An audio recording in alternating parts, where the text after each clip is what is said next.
Hay un momento que quizás conoces bien. Es ese instante en que te despiertas por la mañana y, antes de que tus ojos se abran del todo, ya sientes el peso. No es dolor físico, es algo más difuso, más persistente.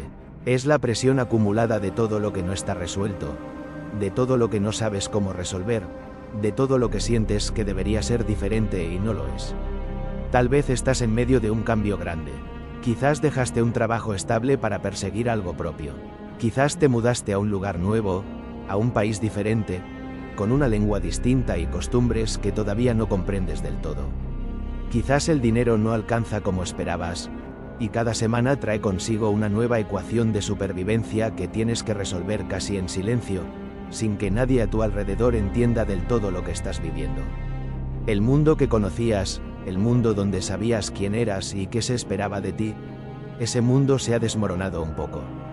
O quizás mucho, y en medio de ese desmoronamiento, hay una pregunta que nadie te enseñó a responder en la escuela, que ningún manual de productividad aborda con honestidad, que los vídeos motivacionales suelen evadir con frases brillantes pero vacías. La pregunta es esta: ¿cómo puedo mantenerme en pie cuando siento que el suelo desaparece bajo mis pies? Hace casi 2000 años, un hombre que gobernaba el imperio más poderoso de su época se hacía una pregunta similar. No desde la comodidad de la certeza, sino desde la oscuridad de la duda. Marco Aurelio, emperador de Roma, filósofo estoico, padre, soldado y ser humano profundamente imperfecto, escribió en sus meditaciones palabras que no estaban destinadas a ser publicadas. Eran notas personales, recordatorios que se escribía a sí mismo para no perder el rumbo. En una de esas páginas escribió algo que ha resonado a través de los siglos: tienes poder sobre tu mente, no sobre los eventos externos. Date cuenta de esto y encontrarás la fortaleza.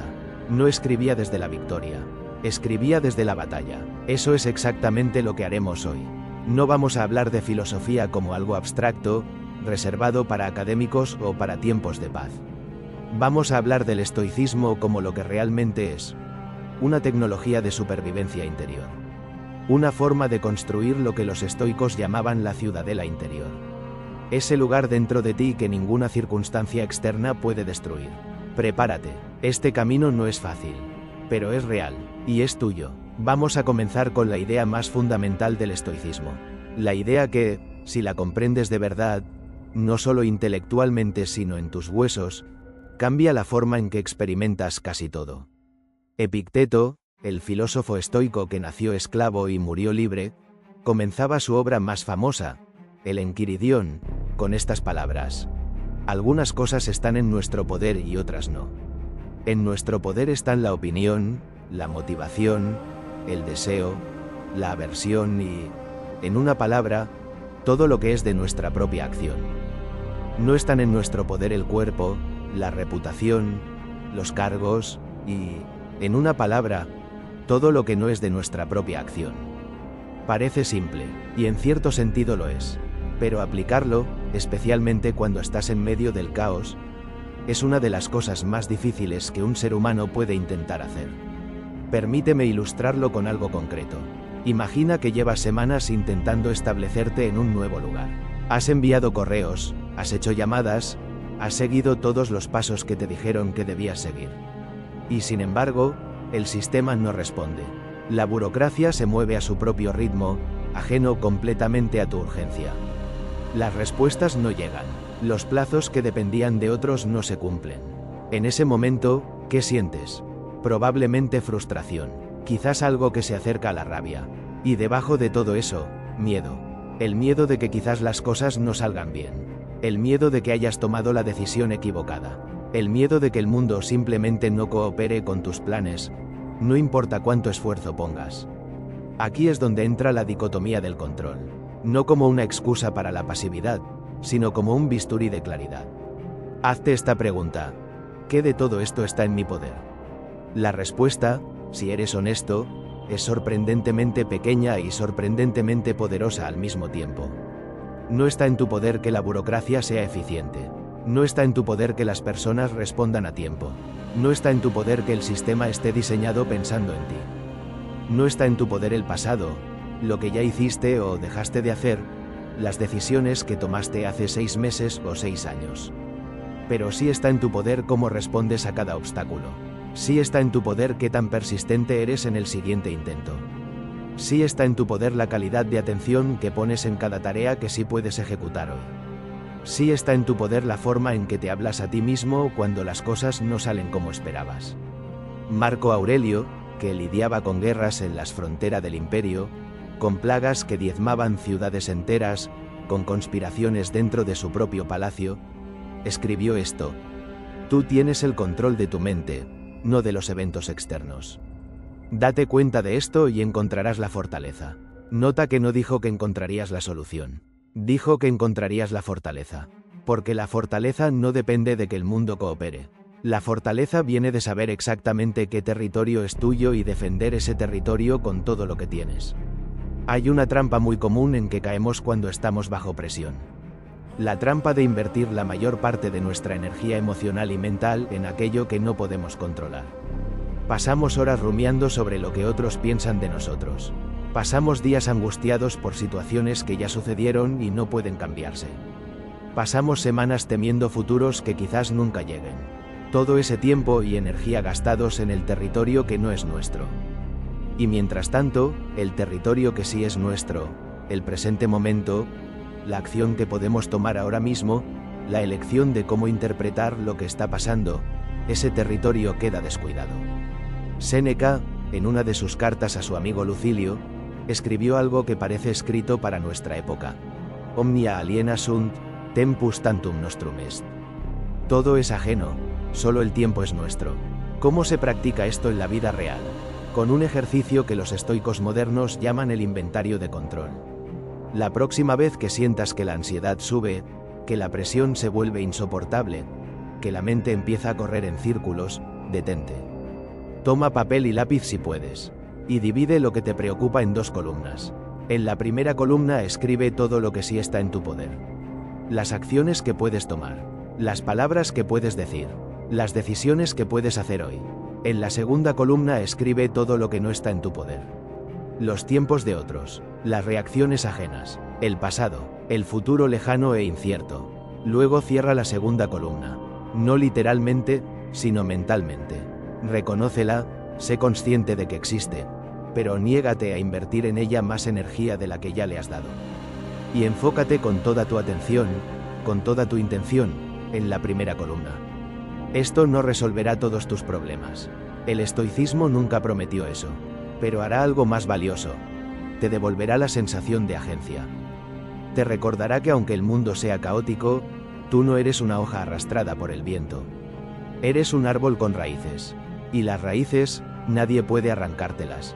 Existe una práctica estoica que, cuando la escuchas por primera vez, puede sonar contraintuitiva, incluso oscura. Se llama premeditatio malorum, la premeditación de los males. La idea es esta: antes de comenzar algo importante, antes de entrar en una situación que te genera ansiedad, imagina de forma deliberada y detallada todo lo que podría salir mal. Espera, antes de que descartes esto como una invitación al pesimismo, escucha lo que realmente significa.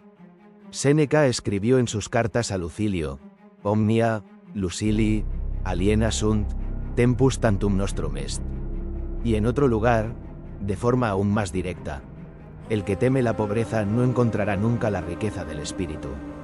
Lo que los estoicos entendían, con una lucidez que los psicólogos modernos han tardado siglos en redescubrir, es que el miedo no desaparece si lo ignoramos. El miedo se alimenta de la sombra, crece en los rincones a los que nos negamos a mirar, se convierte en una presencia que domina nuestra conducta desde las penumbras de nuestra conciencia. La premeditatio malorum no es pesimismo, es cirugía preventiva del miedo. Permíteme ser concreto. Imagina que estás en una situación de presión financiera. El dinero no alcanza, hay facturas pendientes, hay meses en que la ecuación simplemente no cierra y tienes que hacer malabares para que todo funcione. La respuesta habitual ante esa presión es una combinación de negación y ansiedad.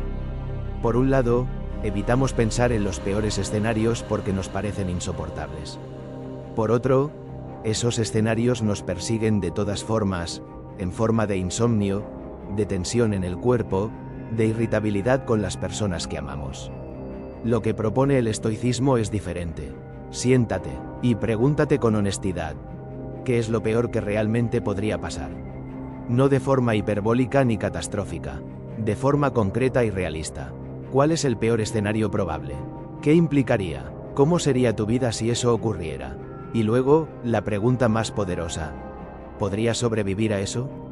Marco Aurelio practicaba esto regularmente. En sus meditaciones escribía sobre la posibilidad de la muerte, de la enfermedad, de la pérdida de su posición. No porque disfrutara del sufrimiento, sino porque al contemplar esas posibilidades con claridad, les quitaba su poder de paralizarlo. Existe un principio en psicología moderna que se llama habituación. Cuando nos exponemos repetidamente a algo que nos provoca miedo, en condiciones controladas, la respuesta de miedo disminuye.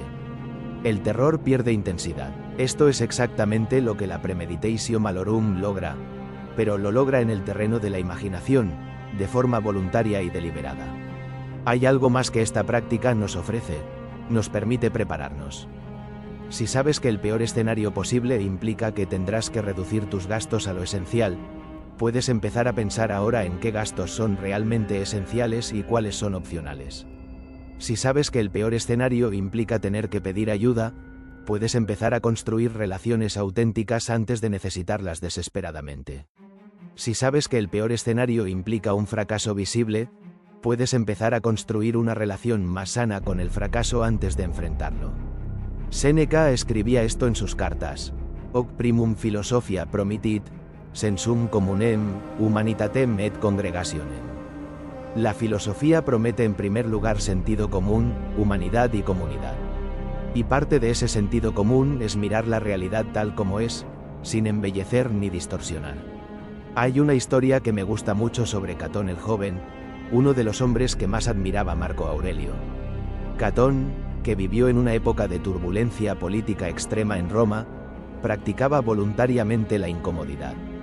Dormía en suelos duros cuando podía dormir en camas blandas. Caminaba bajo el sol del mediodía cuando podía ir en litera. Ayunaba cuando podía comer. No era masoquismo, era entrenamiento. Era la forma de decirle a su mente: yo puedo con esto. Y si alguna vez tengo que enfrentarlo de verdad, ya lo conozco. Ya no me aterra. En tu vida, esto puede tomar formas mucho más suaves. No necesitas dormir en el suelo, pero puedes, de vez en cuando, practicar la austeridad voluntaria. Puedes permitirte sentir incomodidad sin inmediatamente buscar alivio. Puedes dejar que la ansiedad se siente a tu lado sin huir de ella. Porque cuando dejas de huir del miedo, algo extraordinario ocurre. El miedo deja de ser el director de tu vida. Sigue existiendo, pero ya no manda, y tú puedes volverte a sentar en el asiento del conductor. Hay una pregunta que quiero que te lleves de este acto. La próxima vez que sientas esa ansiedad difusa, ese miedo sin forma que te paraliza, en lugar de apartar la vista, en lugar de distraerte con el teléfono o con cualquier otro mecanismo de evasión, pregúntate: ¿a qué le tengo miedo específicamente? ¿Cuál es el peor escenario concreto y probable? ¿Puedo sobrevivir a eso? ¿Qué podría hacer para prepararme? El miedo que tiene nombre pierde la mitad de su poder. El miedo que has contemplado con honestidad pierde la otra mitad. Existe una frase en latín que Friedrich Nietzsche tomó de los estoicos y convirtió en uno de sus principios más profundos. Dos palabras que, si las comprendes de verdad, transforman completamente la relación que tienes con el sufrimiento, con el trabajo duro, con la espera, con la incertidumbre. Amor fati, amor al destino, no resignación ante el destino, no tolerancia del destino, amor. Marco Aurelio lo expresaba así en sus meditaciones: ama lo que te ocurre, lo que fue destinado para ti. ¿Qué puede ser más armonioso que esto? Déjame ser honesto contigo sobre algo, porque creo que la honestidad es la única forma en que esto puede ser útil. El amor fati no es natural, no es la reacción espontánea de un ser humano ante el dolor, ante el fracaso, ante las noches largas sin solución a la vista. La reacción natural es resistirse, quejarse, desear que las cosas fueran diferentes. Y esa reacción es completamente humana. No hay nada malo en ella. El problema no es la reacción. El problema es cuando la resistencia se convierte en el modo permanente de existir. Cuando pasamos la mayor parte de nuestra energía mental en guerra con la realidad tal como es, en lugar de usarla para transformar lo que podemos transformar. Los estoicos tenían un concepto que llamaban simpateia, la interconexión de todas las cosas. La idea de que nada ocurre de forma aislada, que cada evento, cada circunstancia, cada obstáculo, forma parte de un tejido más grande que nuestra mente limitada no puede ver en su totalidad. Esto no es fatalismo, es perspectiva. Permíteme ilustrarlo con algo que quizás reconoces en tu propia vida. Hay tareas que detestas hacer. Quizás es ordenar la casa en medio del caos de un proceso de mudanza o de instalación en un nuevo lugar. Quizás es hacer trámites administrativos tediosos que consumen horas sin producir aparentemente ningún resultado visible. Quizás es esperar, simplemente esperar, sin saber cuándo llegará la respuesta, cuándo se resolverá la situación, cuándo podrás avanzar. La respuesta habitual a estas situaciones es resistirse a ellas, hacerlas de mala gana, con la energía dividida entre la tarea presente y el deseo de estar en otro lugar haciendo algo más importante, más emocionante, más alineado con la visión que tienes de tu futuro. Lo que el amor fati propone es algo radical. ¿Qué pasaría si decidieras amar este momento? No fingir que lo amas, no convencerte de que es perfecto, sino hacer la pregunta genuina: ¿qué tiene este momento, exactamente este, para ofrecerme? El tiempo que pasas ordenando un espacio físico mientras tu mente descansa de los grandes problemas puede ser el tiempo en que lleguen las mejores ideas. La espera que te parece un obstáculo puede ser el espacio en que consolidas lo que ya has construido antes de dar el siguiente paso. El trabajo tedioso que no ves cómo encaja en el panorama general puede estar desarrollando en ti una capacidad de persistencia que ningún curso podría enseñarte.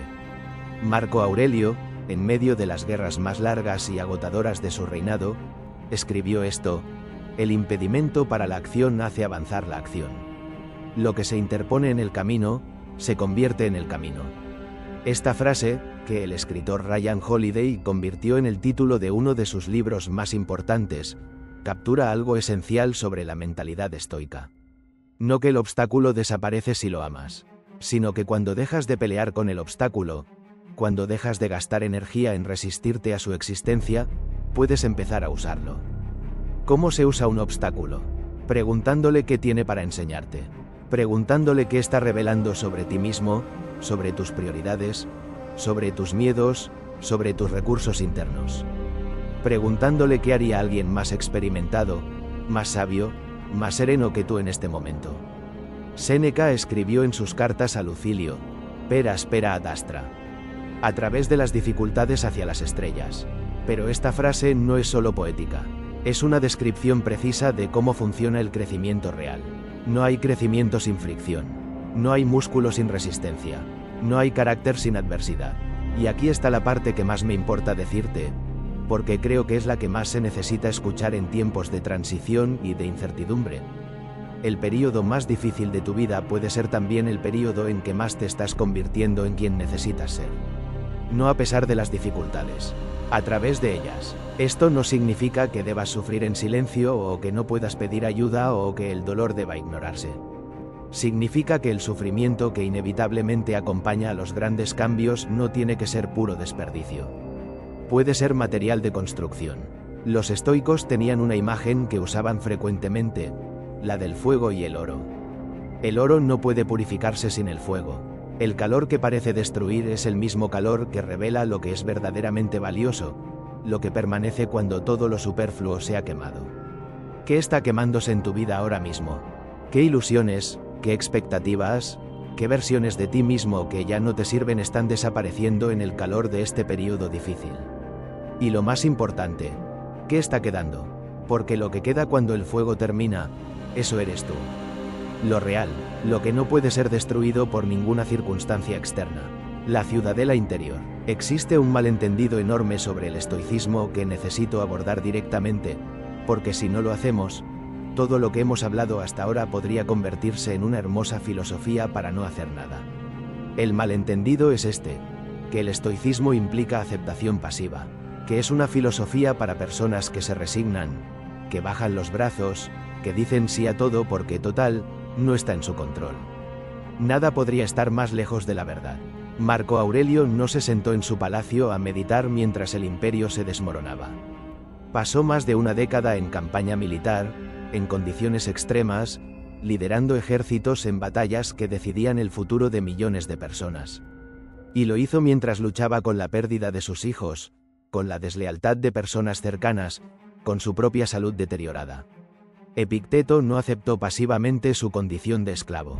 Dentro de los límites físicos que no podía cambiar, construyó una libertad interior tan poderosa que sus enseñanzas han influido a emperadores, a santos, a astronautas y a personas comunes durante 2 milenios. Séneca no se retiró del mundo. Vivió en el centro del poder romano, con todas sus corrupciones y peligros, y encontró la manera de actuar con integridad en medio de ese ambiente. El estoicismo no es una filosofía del repliegue, es una filosofía de la acción excelente. Y aquí está la distinción que lo cambia todo. Los estoicos distinguían entre el resultado de una acción, que no puedes controlar del todo, y la calidad de la acción en sí misma, que sí puedes controlar completamente. Puedes hacer una presentación perfectamente preparada y que el cliente no te contrate. Puedes enviar una propuesta brillante y que no reciba respuesta. Puedes poner todo tu corazón en algo y que no funcione como esperabas. Eso no está en tu poder. Pero sí está en tu poder la profundidad de tu preparación, la honestidad de tu propuesta, la integridad con que manejas el proceso, la disposición a aprender de cada resultado, independientemente de lo que sea. Marco Aurelio usaba el concepto griego de arete, que normalmente se traduce como virtud pero que en su sentido original significa algo más parecido a excelencia. Excelencia en la ejecución de lo que eres capaz de hacer. Y la arete, la excelencia, no depende del resultado. Depende de la intención y del esfuerzo. Esto tiene implicaciones prácticas enormes para alguien que está en medio de un periodo de transición, de incertidumbre, de construcción desde cero. Significa que incluso cuando no puedes ver los resultados todavía, incluso cuando el esfuerzo no se ha traducido aún en los frutos que esperas, incluso cuando el trabajo de hoy parece pequeño e insignificante en relación con la visión que tienes de tu futuro, puedes hacer ese trabajo con excelencia. Puedes responder ese correo con la misma atención que le darías a un cliente de alto valor. Puedes ordenar ese espacio físico con la misma dedicación que pondrías en un proyecto importante. Puedes estudiar esa habilidad nueva con la misma disciplina que tendrías si tu éxito dependiera de ello, porque en cierto nivel, así es. Los estoicos creían que el carácter se construye en los momentos pequeños, no en los grandes. Que quien eres cuando nadie te mira, cuando el trabajo es tedioso, cuando el reconocimiento no llega, eso es quien realmente eres. Y quien realmente eres determina, a largo plazo, lo que eres capaz de construir. Hay otra dimensión de la disciplina de la acción que quiero explorar contigo: la gestión de la energía emocional. El estoicismo no propone eliminar las emociones. Esa es otra distorsión común. Los estoicos no eran robots. Marco Aurelio lloraba la muerte de sus hijos. Séneca reconocía abiertamente el dolor de la pérdida. Epicteto hablaba de la ternura que sentía hacia sus estudiantes. Lo que el estoicismo propone es no ser gobernado por las emociones. Sentirlas, reconocerlas, pero no dejar que sean ellas las que decidan tus acciones. En la práctica, esto significa aprender a crear un espacio entre el estímulo y la respuesta. Entre lo que te ocurre y lo que decides hacer. Viktor Frankl, el psiquiatra que sobrevivió a los campos de concentración nazis y que en muchos sentidos vivió el estoicismo antes de conocerlo formalmente, escribió algo que resume esto perfectamente. Entre el estímulo y la respuesta hay un espacio. En ese espacio está nuestro poder de elegir nuestra respuesta. En nuestra respuesta está nuestro crecimiento y nuestra libertad. Ese espacio es exactamente lo que los estoicos llamaban la hegemonikon, la facultad directriz de la mente. La parte de ti que puede observar, que puede evaluar, que puede elegir, incluso cuando el resto de ti está en caos. Desarrollar ese espacio es el trabajo central del estoicismo práctico. ¿Cómo se desarrolla? Con práctica deliberada, con momentos diarios de reflexión, con el hábito de preguntarte, antes de reaccionar: ¿esto que estoy a punto de hacer viene de mi mejor versión o viene del miedo, del ego herido, de la frustración del momento? No siempre tendrás la respuesta correcta, no siempre actuarás desde tu mejor versión. Eso también es parte del proceso. Los estoicos no prometían perfección, prometían progreso. Marco Aurelio lo resumía así en sus meditaciones: que nada ocurra que no me tome por sorpresa, porque he contemplado todo lo que podría suceder.